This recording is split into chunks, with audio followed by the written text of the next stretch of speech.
Et bonjour à tous. Alors aujourd'hui je voulais revenir un petit peu sur la vidéo que je vous ai postée hier soir, donc sur la cyberattaque, pour vous donner un petit peu la suite. Voilà, donc comme j'ai vu que la vidéo avait pas mal plu, je me suis dit bon voilà, pourquoi pas essayer de vous apporter un petit peu plus d'informations, vous tenir informé de ce qui se passe, et d'essayer de vous résumer un petit peu tout ça, comme il y a énormément d'articles actuellement qui circulent sur internet, parce que bon, il faut savoir que c'est quand même quelque chose d'assez important. J'ai voulu voilà, essayer de continuer pour vous simplifier un petit peu tout cela. Donc déjà on va commencer par quelques chiffres. Donc au jour d'aujourd'hui, combien on va dire grossièrement de...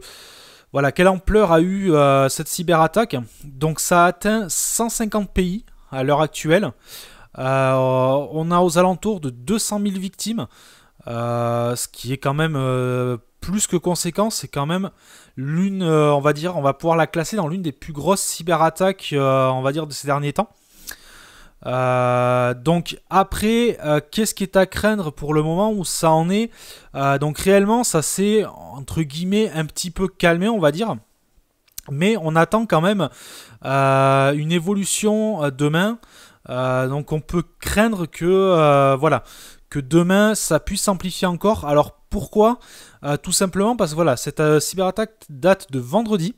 Qu'est-ce qui s'est passé dans les entreprises? C'est que les PC sont restés éteints tout le week-end. Et donc on craint en fait de nouvelles victimes tout simplement quand les PC vont être remis en route demain dans les entreprises. Voilà, parce que bon, au jour d'aujourd'hui, on ne sait pas encore qui a été infecté ou pas. Donc on pourrait vraiment encore retrouver pas mal de cas de personnes qui ont été infectées et qui vont le découvrir demain à l'allumage donc de leur PC. Donc voilà, ça reste quand même encore,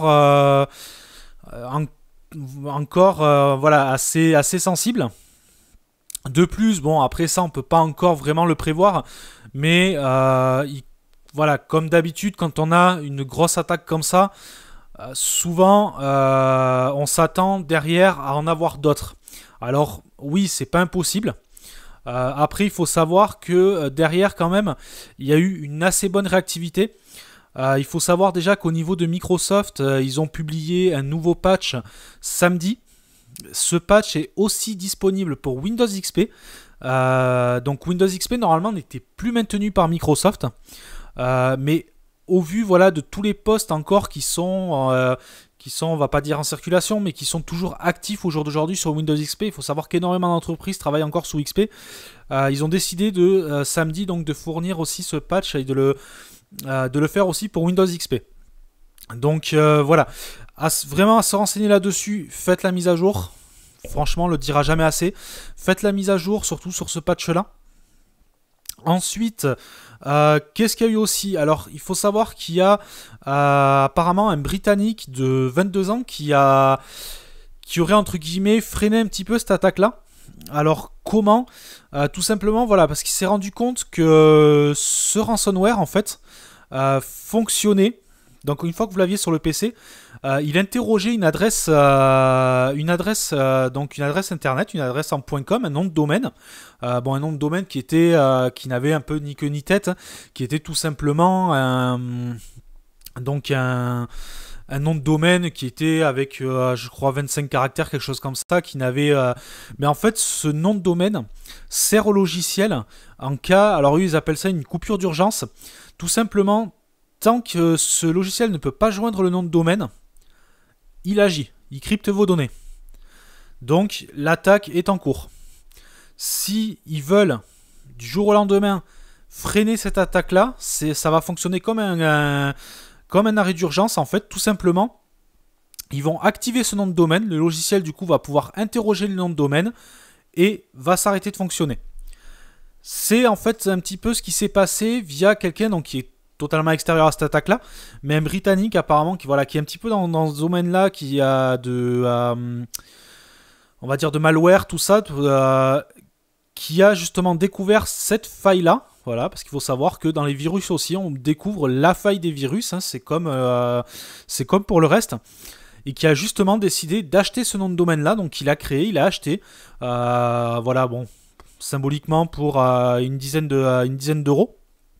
Ce qui a permis en fait, du moment où il a activé ce nom de domaine là, tous donc les ransomware qui étaient excusez-moi, actuellement voilà en fonctionnement, ont pu interroger cette adresse-là et donc s'arrêter. Bon, il faut savoir que ça va pas révolutionner le problème du jour au lendemain.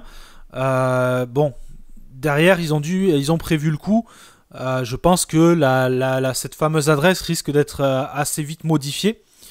Voilà. Après, à savoir, bon, si l'attaque est pas terminée aussi, il faut savoir que dans ce genre d'attaque, c'est pas des attaques qui sont faites pour durer des jours et des jours. Généralement, le but du hacker, c'est de lancer ça sur une courte durée. Après, le problème qu'il y a, c'est que la courte durée, au bout d'un moment, quand ça se répand comme ça énormément, ils n'arrivent plus vraiment à gérer le phénomène. Parce que même si au moment où ils arrêtent, la propagation continue encore pendant un bon moment. C'est ce qui a été à craindre par exemple ce lundi. Ce lundi, c'est pas forcément que la vague est encore très active.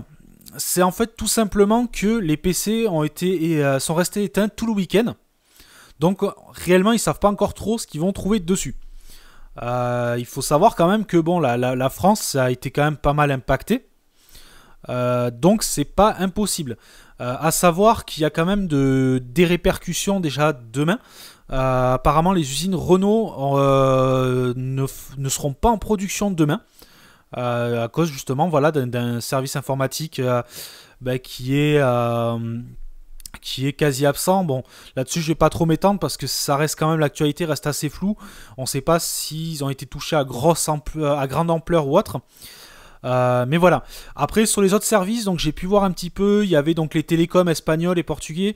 Apparemment, ils ont l'air de dire voilà qu'ils ont été touchés, mais pas au point d'être handicapés par ça. Apparemment, ils n'ont pas eu de problème de service ou autre. En France, ça a été un peu plus problématique avec Renault. Il y a eu FedEx aussi.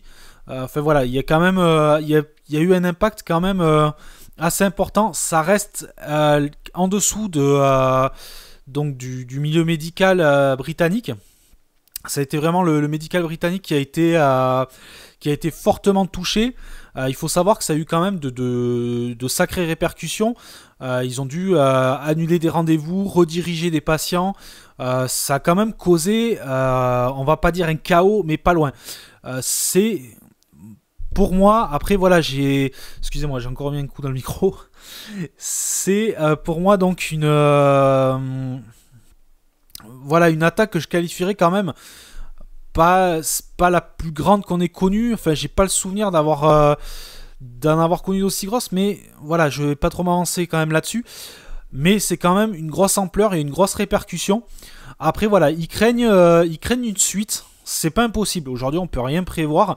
La preuve, c'est qu'on sait que c'est possible. De toute façon, voilà, ça l'a encore prouvé qu'on peut arriver à une paralysie.